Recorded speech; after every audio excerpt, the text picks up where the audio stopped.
Good morning, afternoon, or good night, Bucks, whatever time you are finally getting around to watching this. Today, we're going to be looking at a primary source analysis, like we usually do, this time about the Federalists and the Anti-Federalists, who we've been kind of looking at for the last week or so, probably. And so today, we're going to be looking at documents written by Alexander Hamilton and Mellington Smith, who, if you paid attention yesterday, went by the pen name of Brutus when he was criticizing the Federalist Papers that were published and distributed in New York. So let's go ahead and jump on into this with some historical context, right? Some background information to set the stage for the things we're going to be looking at. So following this really almost world-ending experience, right, of Shays' Rebellion within Massachusetts, leaders within America very quickly realized the need for a strong central government was more clear than ever, right?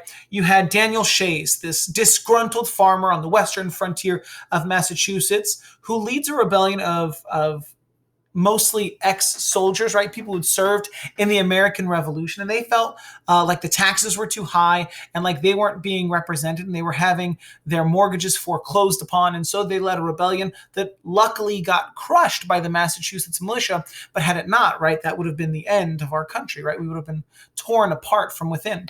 And so in response to that horrifying event, Alexander Hamilton calls that first meeting, the Annapolis Convention, that doesn't go anywhere. But then eventually another meeting is called in order to amend the Articles of Confederation, right? Where delegates from 12 of the 13 states arrived at what would eventually become known as the Constitutional Convention of 1787. And after a lot of debate and discussion, the decision was made by these founding fathers to scrap the Articles completely and create a new form of government for our country. Now, one of the biggest debates at this constitutional convention was over the issue of representation, right? You had populous states, who I'm going to refer to here on out as big states.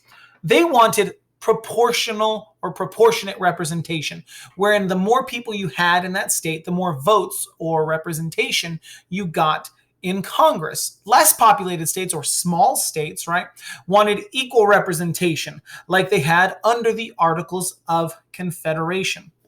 And so this system, right, we eventually devise a great compromise, right? We take the Virginia plan, which represented the big states, and we take the New Jersey plan, which represented the small states, and we kind of mash them together. And this great compromise, this resulting plan, solves the problem by creating a bicameral or two-chambered legislature. So Congress at this point is now going to consist of two legislative houses, if you will, a Senate, where every state gets equal representation in the form of two senators, and the House of Representatives, where the number of votes or representatives you get is determined by your population, right? One representative for about every 30,000 people. Now, if we turn our attention to the other side of the screen here, we'll see a little diagram that kind of lays out some of the major disagreements between the Federalists and the Anti-Federalists that we're going to be talking today. So to kind of give a preview, an appetizer, if you will, right? The Federalists were in favor of ratification of the Constitution. They think that this strong central government is going to be able to solve all the problems that we identified in that Declaration of Independence. And so they believed that a Bill of Rights at the national level was not needed, right? We didn't need to protect the liberties of the citizens with a federal document, right? And so to argue this case, John Jay, Alexander Hamilton, and James Madison, these founders of this Federalist movement, issued and wrote those Federalist Papers that we looked at the last couple of days. On the flip side, right, the Anti-Federalists, they were against ratifying the Constitution. They thought the Articles of Confederation were the bee's knees, the cat's pajamas, right? And so they wanted to maintain a weak federal government that really couldn't threaten states' rights. They wanted to keep all the power in the country invested in state and local governments. Now, if we were going to have a more capable federal government, right, they demanded that we add a Bill of Rights, which the states, a lot of them already had, but they wanted a national Bill of Rights to protect the individual rights of the people, right? Their rights to worship how they wanted, to speak freely, to gather, these things that we had identified as largely unalienable rights.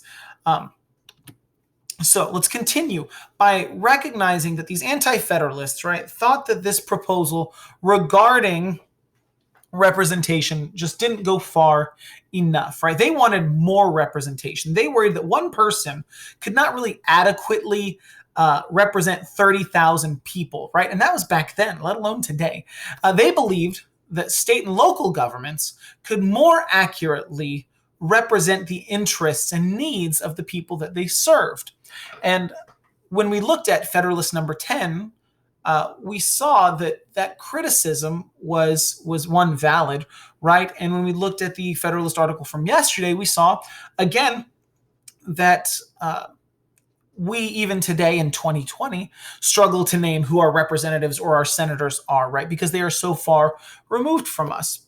And the Federalists at the time, right, they disagreed. They believed that the importance of the state and federal governments could be split, could be separated, right? They argue that a strong national government was necessary in order for the survival of our country, right?